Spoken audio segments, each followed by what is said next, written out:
Galway City is blessed with having an abundance of landscapes and waterways on its doorstep, including Terryland Forest Park, an area of 180 acres that lies within the urban boundaries. This man-made development was created 20 years ago by the people of Galway for the people and biodiversity of the city, on land that would have otherwise have been covered in tarmac and concrete in the form of roads and buildings. On the first day that it opened on a Sunday in March 2000, nearly 3,000 people of all ages came to a bare fields and left behind a woodland of native Irish tree species. Thanks to the ongoing volunteering efforts of young and old and the staff of Galway City Council, it is estimated that its woods now contain over 100,000 trees as well as millions of wildflowers. But it is more than a forest, more than just one type of habitat, for it also contains rivers, wetlands, meadows, pasture, hedgerows and traditional stone walls. For these very reasons, it is ideal as an outdoor classroom for schools and communities and as an outdoor laboratory for third level students.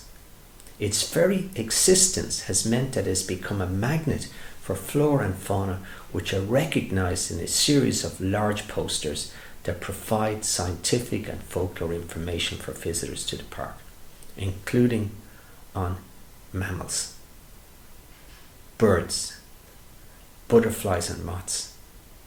wildflowers, and of course trees.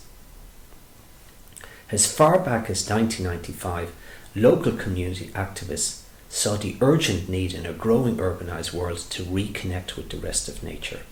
Over the next 5 years, they came together with environmentalists, educators, scientists, artists, and national and local government officials to implement a vision of a people's leisure park, a wildlife sanctuary, an ecological corridor, a carbon sink, a place for reviving the use of traditional ways of farming, an outdoor classroom for children, and a heritage, cultural and artistic inspirational landscape.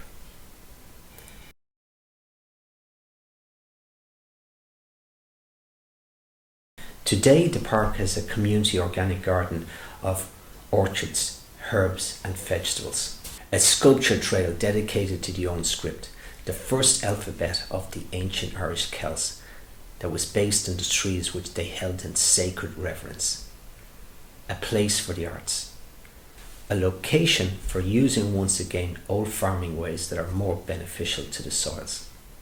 And an extinction trail has been built to ensure that young people recognise that the loss of species caused by humanity's uncaring exploitation is not only a phenomenon of today's rainforests,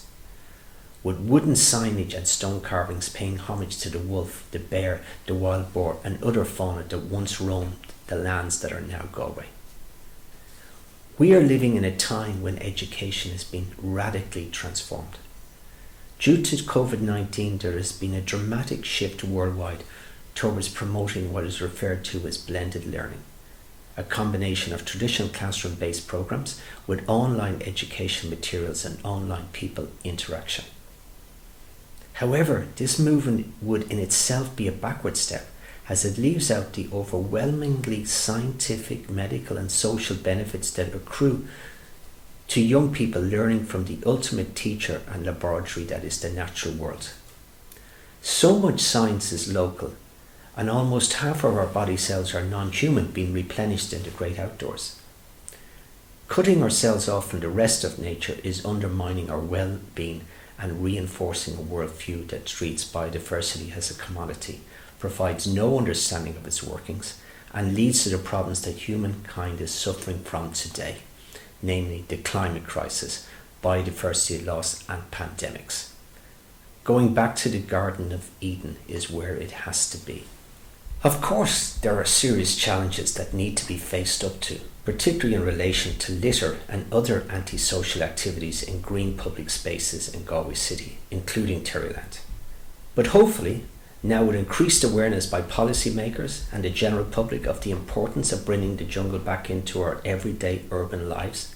the Terryland Forest Park and other urban parks will get the labour and material resources that they need in order to be used to help us all to enjoy, to learn, and to benefit from immersing ourselves in the natural environment.